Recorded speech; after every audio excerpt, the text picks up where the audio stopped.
সন্ধে ৬টা নাগাদই কনকনে ঠান্ডা পড়েছিল। আর ঠিক সেই সময় বিপুল তার বন্ধুর সাথে সিনেমা হল থেকে বেরোলো।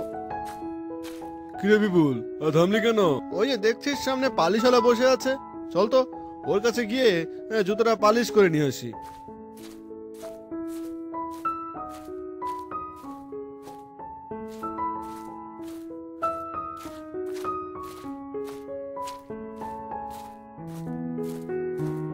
এই পালিশওয়ালা, এই আমার জুতোটা পালিশ করে দাও তো। বাবা, আমি আমি পরিষ্কার করে দিচ্ছি। এই এই বাবা কাকে বললি? একটা দেব? আমি আমি তোদের মতো ছোট লোকদের ফোন দিয়ে সব বুঝতে পারি। বাবা ডেকে ঠকানোর চেষ্টা হচ্ছে না? এই কথা না বাড়িয়ে তাড়াতাড়ি জুতোটা পালিশ করে দাও। জানিস, সামনে গরম গরম ভুট্টার ঠেলা দেখে একদম জিভে পানি এসে গেল। আর শীতের তো এইটাই মজা, গরম গরম কাপড় পরো আর গরম গরম খাবার খাও, এটাই তো শীতের মজা। এই নাও তোমার জুতা। লোক ঠকিয়ে তোমরা যত ইনকাম করো না কেন, মানে থাকবে সেই ভিখারির বেশেই, নিজের জন্য একটা সোয়েটারও কিনবে না। এই নাও 5 টাকা।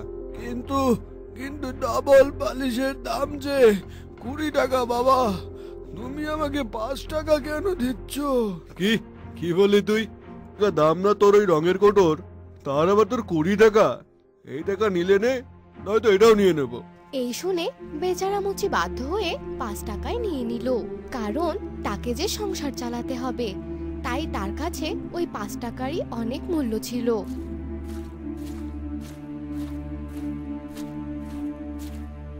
এরপর বিপুল তার গাড়িতে করে চলে যায়। বিপুল ধনী পরিবারের সন্তান ছিল বলে তার মনে গরিবদের জন্য কোনো জায়গাই ছিল না। মুচি রামেশ্বর তার বাড়ি পৌঁছালো। কি ব্যাপার মালতী? তিনু তিনু এখনো বাড়ি ফিরলো না? বাড়ি ফিরে তোমার নাতির মুখ না দেখলে তোমার মন ভরে না, তাই না? কি করব বলো তো, ছেলে বউ চলে যাবার পর ওই যে আমাদের শেষ সম্বল, অথচ অথচ ওর জন্য কিছুই করতে পারছি না। দাদু দাদু, তুমি আবার এইসব কথা বলছো? যাও যাও, তোমার সাথে আর কথাই বলবো না। আচ্ছা, আমার ভুল হয়ে গেছে দাদু ভাই, আমি আর বলবো না এসব কথা। চলো চলো একটা খেয়ে। দাদু, আমি তো ক্লাস 12 পাশ করেই গেছি, এখন একটা চাকরি পেলে আর কষ্টের কিছু থাকবে না। আমরা তো এইটাই চাই, তুমি পড়ালেখা শিখে জীবনে প্রতিষ্ঠিত হও। দাদু ভাই, আমি যে অফিসের ফর্মটা ফিল আপ করেছিলাম, সেই ভিত্তিতে আমি একটা কলেজে ভর্তির সুযোগ পেয়েছি। ও আচ্ছা, এটা তো বেশ ভালো খবর দাদু ভাই।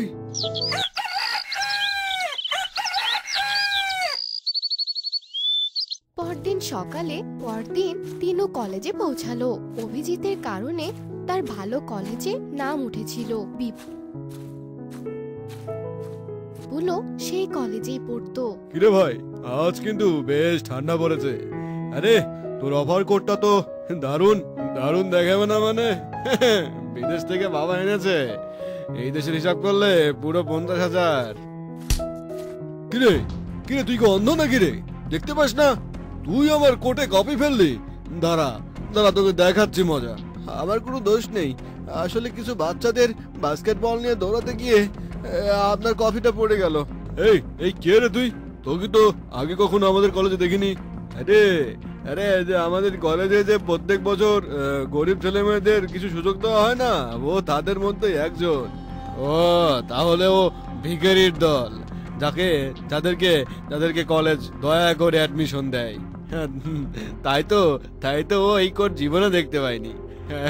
এই দেখ দেখ, ওর সোয়েটারে এসি লাগানো, ওই যে ফুটোগুলো দেখতে পাচ্ছিস না, ওইগুলো এসি। এই সোয়েটারে ফুটোওয়ালা ডিজাইন আমি প্রথম দেখলাম রে। চল তো চল, এবার আমরা ক্যান্টিনে গিয়ে একটু টমেটো স্যুপ খাই। শীতকালের এই খাবারের মজাই আলাদা। তিনু বিপুলের কথায় কান্না দিয়ে কলেজ থেকে বাড়ি চলে এলো। সে কলেজ থেকে ফেরার সময় দেখতে পেল বিপুল রাস্তায় একটি লোককে ধরে মারছে। এই এই তুই জানিস আমি কে? হ্যাঁ, তোর তোর সাহস কিভাবে হলো যে তোর ঠেলা গাড়ি আমার গাড়ির সামনে আনার? হ্যাঁ, তুই জানিস আমি কার ছেলে? এক্ষুনি এক্ষুনি আমি তোর ব্যবসা বন্ধ করে দিতে পারি, জানিস? বাবু, বাবু আমাকে ক্ষমা করে দিন বাবু। বাবু আসলে অটোওয়ালাকে সাইড দিতে গিয়ে ভুল করে চলে এসেছি বাবু, আমাকে ক্ষমা করে দিন। একে তো ভুল করেছিস, একে তো ভুল করেছিস, আবার মুখে মুখে তর্ক করছিস। ঠান্ডায় তো ঠিক মতো দাঁড়াতেও পারছিস না, আবার তর্ক করছিস। আগে ঠান্ডায় ঠিক মতো দাঁড়াতে শেখ, তারপরে আমার সামনে লাগতে আসিস। বিপুল, বিপুল ওকে ওকে ছেড়ে দাও। ওর হয়ে আমি তোমার কাছে ক্ষমা চাচ্ছি, ওকে ছেড়ে দাও। নাও, চলে এসেছে এক ভিখারির ছাপাই গাইতে আরেক ভিখারি। এ চল তো রোহিত, চল তো কোনো একটা ক্যাফেটেরিয়াতে গিয়ে একটু কফি খাই। মানে এই ভিখারিরা একদম মুডটাই খারাপ করে দিল। আমার সব পেয়ারা নষ্ট করে দিল।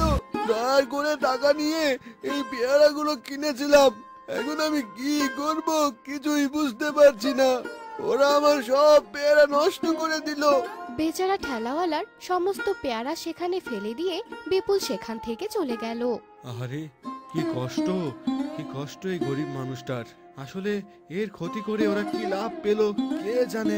ধন্যবাদ ভাই, ধন্যবাদ। আজ তুমি না থাকলে হয়তো ওরা আমাকে মেরেই ফেলতো। তুমি তো ঠান্ডায় কাঁপছো, এই নাও তো, এই নাও, এই সোয়েটারটা পরে নাও। এ কথা বলে তিনু তার সোয়েটারটা গরিব লোককে দিয়ে দিল। আর দারিদ্রতার কষ্ট যে কতটুকু সেটা তিনু ভালো করেই বোঝে। কিন্তু ইচ্ছে থাকা সত্ত্বেও দরিদ্র তিনু ওই ঠেলাওয়ালার কোনো সাহায্যই করতে পারলো না। কিন্তু বিপুলের এইসব নিয়ে কোনো মাথা ব্যথাই ছিল না যে একটা মানুষ ঠান্ডায় কত কষ্ট করতে পারে। বিপুল এসব কিছু না ভেবেই ওই ঠেলাওয়ালার সমস্ত কিছু নষ্ট করে দিল। তিনু বাড়ি পৌঁছালে রামেশ্বরও বাড়িতে পৌঁছে যায়। তোমার সোয়েটার কোথায় দাদু ভাই? সকালবেলা তো দেখলাম তোমার গায়েই ছিল। দাদু ভাই, রাস্তায় একজন ঠান্ডায় কাঁপছিল, তাই আসলে ওকে দিয়ে দিয়েছি। কিন্তু দাদু ভাই, তোমার কাছে তো একটাই সোয়েটার। কোনো ব্যাপার না দাদু ভাই, এই নাও, তুমি এই সোয়েটারটা পরে নাও। আজ যখন রাস্তা দিয়ে যাচ্ছিলাম তখন এক বড়লোক বাবু রাস্তায় কম্বল আর সোয়েটার বিতরণ করছিল। উনি আমাকে এই কম্বল আর সোয়েটারটা দিল। কিন্তু কিন্তু দাদু, তোমার কাছেও তো কোনো সোয়েটার নেই, তুমি বরং এটাই পরে নাও। আরে না দাদু ভাই, আমার কাছে গত বছরের কালো জ্যাকেটটা আছে তো, আমার ওটা দিয়েই চলে যাবে। রামেশ্বরের এভাবে সোয়েটার আর কম্বল পাওয়াটা কোনো আশ্চর্যজনক ঘটনা ছিল না, কারণ গ্রামে এমন অনেক মহৎ ব্যক্তি আছে যারা গরিব দুঃখীদের মাঝে সোয়েটার আর কম্বল বিতরণ করে। একদিকে তিনু ওই গরিব ঠেলাওয়ালাকে সোয়েটার দিলে, অন্যদিকে উপরওয়ালা তার দাদুকে কম্বল আর সোয়েটার পাইয়ে দিল।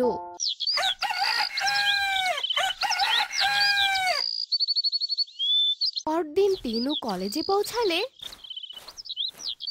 ডাক্তার বলেছে আরে বিপুল তো খুব অসুস্থ, ওর ঠান্ডা লেগে গেছে, আর 10 দিন পরে আমাদের এক্সাম। আরে আরে এমনিতেই যে ঠান্ডা পড়েছে, কি দরকার ছিল অত রাত ধরে পার্টি করার? আর ও তো মনে হয় দিল্লিতে একাই থাকে, ওর বাবা মা তো মনে হয় রাজস্থানে থাকে। কি কি বললে?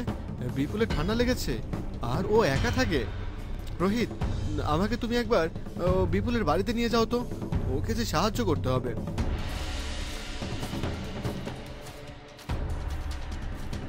তিনু রোহিতের সাথে বিপুলের বাড়িতে পৌঁছিয়ে দেখলো তার অনেক ঠান্ডা লেগেছে এবং সাথে সাথে তার চোখও লাল হয়ে গিয়েছে। রোহিত, তিনু, তোমরা? আসলে আসলে তিনু বললো তোর সাথে নাকি ও দেখা করবে, তাই নিয়ে এলাম আর কি। তুমি একটু আরাম করো, আমি তোমার জন্য তুলসী আর আদা দিয়ে চা বানিয়ে আনছি, যাতে তোমার ঠান্ডাটা একটু কমে যায়।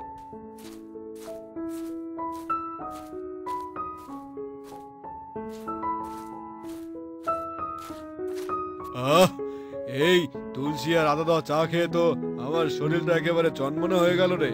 তিনু, আমি তোমাকে কত অপমান করেছি, তবু তুমি আমার এই বিপদের দিনে আমাকে সাহায্যটা করলে। আচ্ছা আচ্ছা হয়েছে, আচ্ছা হয়েছে, এসব কথা না বলে তুমি একটু ঘুমানোর চেষ্টা করো তো, আমি তোমার জন্য একটু খিচুড়ি বানিয়ে নিয়ে আসি। তিনুর এমন ব্যবহার দেখে বিপুল সত্যি মুগ্ধ হয়ে গেল, কারণ যে তিনুকে এত অপমান করেছিল সে তিনুই আজ তার এত সেবা করছে।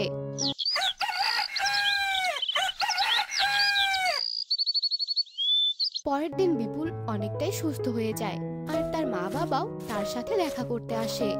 মা মা এই যে আমার বন্ধু তিনু, ওর জন্যই আজকে আমি এতটা সুস্থ।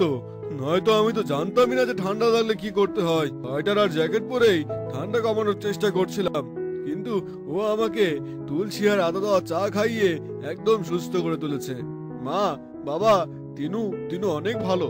এইসব শুনে বিপুলের মা বাবা অনেক খুশি হলো আর বিপুল কিছুদিনের মধ্যেই অনেকটা সুস্থ হয়ে গেল। সে পরীক্ষার জন্য প্রস্তুতি নিতে শুরু করলো। তিনু একদিন বিপুলকে তার বাড়িতে নিয়ে গেল।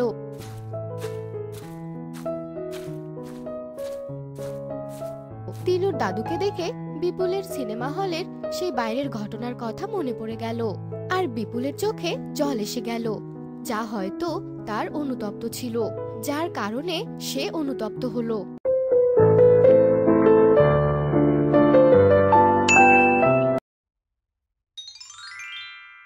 গয়না নেবে গো, গয়না, সুন্দর সুন্দর পাথরের গয়না। কে নেবে গয়না? নিয়ে যাও সুন্দর সুন্দর গয়না। এভাবে চিৎকার করে করে যোগেশ গয়না বিক্রি করত। এই যে দাদা, এদিকে আসুন, দাঁড়ান একটু। ও দাদা শুনছেন, আমি যে একজোড়া বালা কিনবো।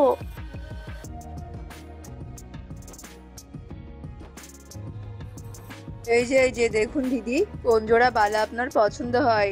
এই সব পাথর আমার নিজের হাতে সংগ্রহ করা, আর এই সব গয়নাও আমি যে নিজ হাতে তৈরি করি। এই জন্যই তো আপনার গয়নাগুলো বেশ মজবুত হয় দাদা, আর গয়নাগুলো দেখতেও কিন্তু ভারী সুন্দর হয়। বলছি কি দাদা, আপনি এই সবুজ পাথরের বালাগুলো আমাকে দিন, আমার তো বেশ ভালো লেগেছে এই বালাগুলো। বলছি দাদা, এই বালাগুলোর দাম কত? বালাগুলো যেহেতু আপনার পছন্দ হয়েছে, তবে আপনি নিন দিদি, টাকা নিয়ে বাঁচবে না। আর তাছাড়া আপনি যদি টাকা না দিয়ে চুল দিতে চান, তবুও কোনো অসুবিধে নেই। আপনি চুল নেবেন দাদা? তবে আপনি বসুন, আমি এক্ষুনি নিয়ে আসছি। এই কথা বলে সুদীপা বাড়িতে চলে যায় আর বাড়ি থেকে কিছু চুল এনে যোগেশকে দেয়। আর যোগেশ চুলগুলো ঝোলায় রেখে সেখান থেকে চলে যায়। অবশেষে আমি 101 জন মহিলার চুল জোগাড় করতে পারলাম। এবার শুধু নাগমণিটা জোগাড় করার পালা। একবার শুধু আমি নাগমণিটা হাতে পাই, এই 101 জন মহিলার চুল দিয়ে নাগমণিটা একবার পরাতে পারলেই নাগমণিটা আমার সব কথা শুনবে, আর আমি হব পৃথিবীর শ্রেষ্ঠ জাদুকর।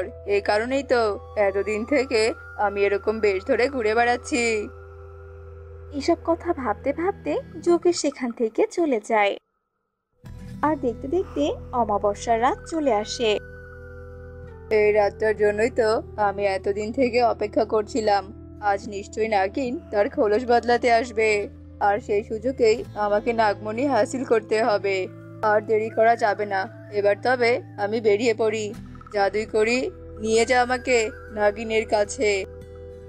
এসব কথা বলে যোগেশ কড়িটা হাওয়ায় ভাসিয়ে দেয়। কড়িটা হাওয়ায় ভেসে ভেসে যেতে থাকে, আর কড়িকে অনুসরণ করে যোগেশও কড়ির পিছু পিছু জঙ্গলে চলে যায়। এরপর যোগেশ জঙ্গলে পৌঁছে গাছের আড়ালে লুকিয়ে পড়ে। ব্যথায় পুরো শরীর যেন জর্জরিত হয়ে গেছে আমার। এবার যে খোলস বদলানোর সময় হয়ে গেছে। এবার তবে আমাকে নাগমণিটা রেখে খোলস পাল্টাতে হবে। এরপর নাগিন তার নাগমণিটা পাশে রাখে, তারপর নাগিন তার খোলস পাল্টাতে শুরু করে। এই তো নাগিন খোলস পাল্টাতে শুরু করেছে।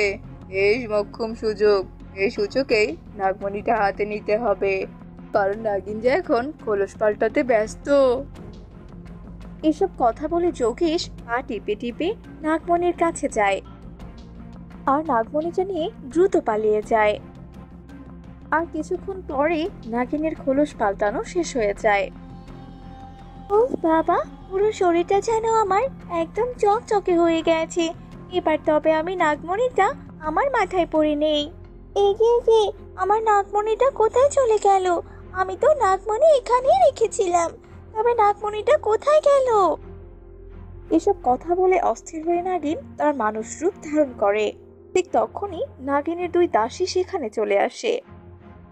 এই যে দাসীরা, আমার নাগমণি কোথায়? তোমরা কি দেখেছো আমার নাগমণিটা কোথায় হারিয়ে গেছে? রানীমা, আমরা তো আশেপাশেই পাহারায় ছিলাম, ওই কাউকে তো দেখতেই পেলাম না। কে যে এসেছিল? তোদের দ্বারাই কিচ্ছুটি হবে না, এবার তবে আমাকে যা করার করতে হবে। হায় হায়, এ তো সেই কালো জাদুকর। হায় হায়, এবার তো দেখছি সর্বনাশের আর কিচ্ছু বাকি রইলো না। এবার আমি জাদুকরের কাছ থেকে আমার নাগমণিটা কি করে উদ্ধার করব? না, এবার দেখছি যা করার তোদেরকেই করতে হবে। আমাদের কি করতে হবে রানীমা? আপনি বলুন। নাগমণি উদ্ধার করার জন্য যে আমরা যে কোনো ত্যাগ স্বীকার করতে রাজি আছি। এরপর নাগিন তার দুই দাসী মোহিনী আর সোহিনীকে বুদ্ধি শিখিয়ে দেয়। আর সেই বুদ্ধি অনুযায়ী নাগিন দুটো হাঁড়ি নিয়ে আসে। এরপর মোহিনী আর সোহিনীকে ছোট্ট ছোট্ট বাচ্চায় পরিণত করে সেই হাঁড়ি দুটির ভেতরে রাখে। এরপর নাগিন দুই হাঁড়ি কন্যাকে নিয়ে নদীর ধারে যায় আর হাঁড়ি কন্যাদের নদীতে ভাসিয়ে দিয়ে সে চলে আসে।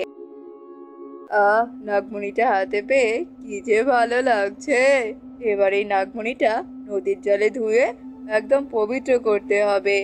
আর নাগমণিটাকে আমায় সাবধানে রাখতে হবে, কারণ 7 বছর পর কৃষ্ণ পূর্ণিমার রাতে 101 জন মহিলার চুল দিয়ে নাগমণি পোড়ালে নাগমণি যে আমার সব কথা শুনবে। এসব কথা বলতে বলতে যোগেশ নদীর ধারে যায় আর গিয়ে দেখে দুই হাঁড়িতে করে দুটি কন্যা ভেসে আসছে। কি কাণ্ড! এই তো দেখছি দুই হাঁড়িতে ভাসা দুই কন্যা। কি সুন্দর দেখতে! বাচ্চা দুটোকে এভাবে কে ফেলে রেখে গেছে? আহারে, আমি বরং এই বাচ্চা দুটোকে আমার সাথে নিয়ে যাই। নাগমণিটা না হয় অন্যদিন ধুয়ে পবিত্র করে নেব। বাবা, কি সুন্দর ফুটফুটে দুটি কন্যা!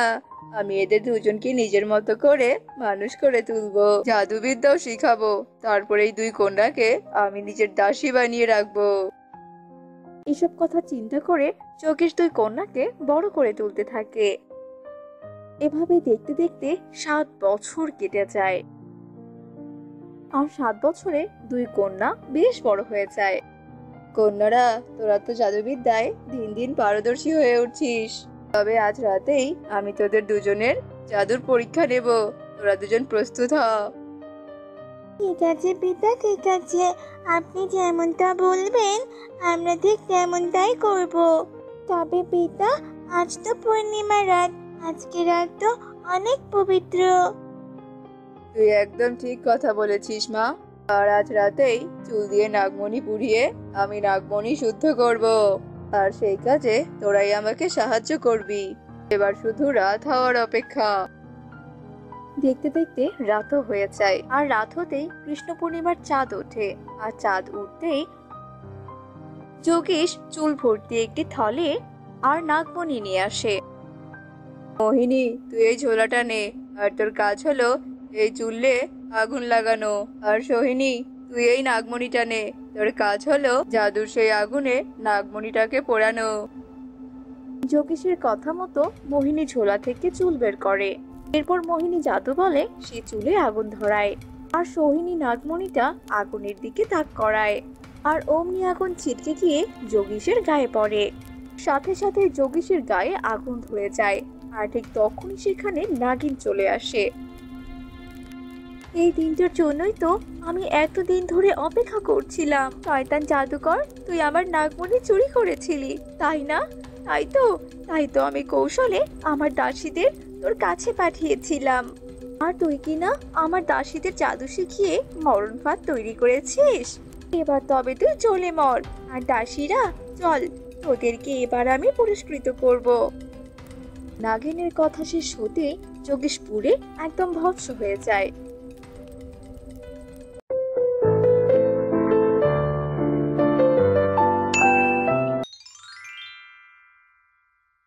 হায় হায়, এগুলো কি মানুষের বাচ্চা?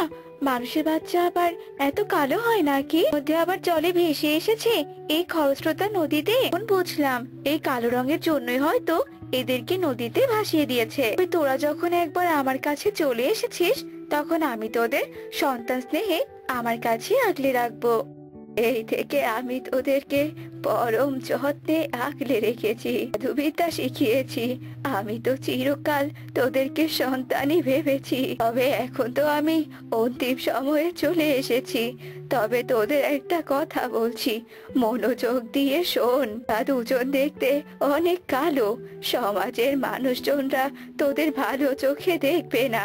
আমি তোদেরকে নিয়ে এতদিন নির্জন জায়গায় ছিলাম। আমি চলে গেলে তো তোরা আর এখানে থাকতেও পারবি না, আর মানুষ সমাজে যেতেও পারবি না। তাই আমি তোদেরকে দুটো পাখি বানিয়ে দিচ্ছি। তোরা হবি কথা বলা পাখি। তবেই যে লোকজন তোদের কদর করবে। মা, তুমি যা ভালো বোঝো তাই করো, কিন্তু মা তুমি আমাদের ছেড়ে চলে গেলে তো আমরা বড্ড অসহায় হয়ে পড়বো। গো মা, তুমি আমাদের এভাবে একা ফেলে চলে যেও না গো, আমরা যে বড্ড একা হয়ে যাব। পাগলি মেয়ে আমার, এমন করে কেন ভাবছিস বলতো? আর তাছাড়া জন্ম মৃত্যু সব তো বিধাতার হাতে। আমার তো মরণকে ঠেকানোর কোনো উপায় নেই, তাই না? তবে আমি তোদের জন্য যা সিদ্ধান্ত নিয়েছি তা খুবই ভেবে চিন্তেই নিয়েছি। কিস বাছা, তোরা ভালো থাকবি। এসব কথা বলে বৃদ্ধা জাদুকর্ণী তার জাদু বলে দুই কালো কন্যাকে দুটো পাখিতে পরিণত করে দেয়। তখনই জাদুকর্ণী মারা যায়। আরে বোন, আজ থেকে আমরা দুজন যে এতিম, নিজের বাবা মায়ের খোঁজও জানি না। আর আশ্রয়ে আমরা এতদিন থেকে বড় হয়েছি, সেও আজ আমাদেরকে ছেড়ে চলে গেল। চল বোন, এবার আমরা মুক্ত আকাশে উড়াল দেই। পর ওরা দুই পাখি আকাশে উড়াল দেয়, আর উড়তে উড়তে তারা দুজন একটা গাছের ডালে গিয়ে বসে। বোন, আমি তো বড্ড ক্লান্ত হয়ে পড়েছি রে, খুব খিদে পেয়েছে আমার। কি খাওয়া যায় বলতো? এটা তো আমিও বুঝতে পারছি না রে বোন। উড়তে উড়তে মানুষের সমাজে এসে পৌঁছালাম। এখানে তো আগে কখনোই আসিনি, আর কাউকে চিনিও না। কাছে যে এখন খাবার চাইবো। ওই দেখ বোন, একটা লোক রুটি বিক্রি করছে। চল চল ওই লোকটার কাছে গিয়ে দেখি একটা রুটি দেয় কিনা। সহজেই না তুই কথাটা বলে ফেললি। চেনা নেই জানা নেই ওই মানুষটা আমাদের কেন রুটি দেবে বলতো? থেকে বরং চল আমরা দুজন রুটি চুরি করে নিয়ে পালিয়ে যাই। তোতামনির কথা শুনে তোতামনিও রাজি হয়ে যায়। ওর দুজন রুটিওয়ালার কাছে যায়, আর হঠাৎই হীরামণি একটা রুটি নিয়ে পালিয়ে যায়। আর তোতামনি একটা রুটি নিতেই রুটিওয়ালা তোতামনিকে ধরে ফেলে। এই যে ধইরা ফেলাইছি, শয়তান পাখি, তোদের তো সাহস কম না দেখি। তোরা আমার এখানে আসছিস রুটি চুরি করতে, তবে আজ তো তোদের রক্ষা নাই। আমি তো রুটি নিয়ে পালিয়ে এসেছি, কিন্তু বোন তো সেই ধরাই পড়লো না। বোনকে বাঁচাতেই হবে। কাকু, তুমি আমার বোনকে ছেড়ে দাও না গো কাকু। হায় হায়, এখানে তো আরেকটা এসে জুটেছে। দাঁড়া, তোদের দুজনরে ধইরা ফেলাইছি। তোদের দুজনরে লইয়া এখন জমিদার মশাইয়ের কাছে যাবো। এ কেমন কথা বাবু, আজকাল পাখিরাও চুরি করতে শুরু করেছে নাকি? তো সুন্দর পাখি দুটোকে আমি কি শাস্তি দেই বলতো? চুরির শাস্তি তো 50 বেতের আঘাত। 50 বেতের বাড়ি খেলে তো পাখি দুটোর এত সুন্দর সুন্দর পালক ঝরে পড়বে, আর পাখি দুটো মারাও যেতে পারে। 50টা বেতের আঘাত? ও জমিদার মশাই, আমরা ইচ্ছে করে চুরি করিনি গো। যন্ত্রণা সহ্য করতে না পেরে চুরি করেছি। তাছাড়া রুটিওয়ালার কাছে রুটি চাইলেও তো উনি দিত না, তাই না?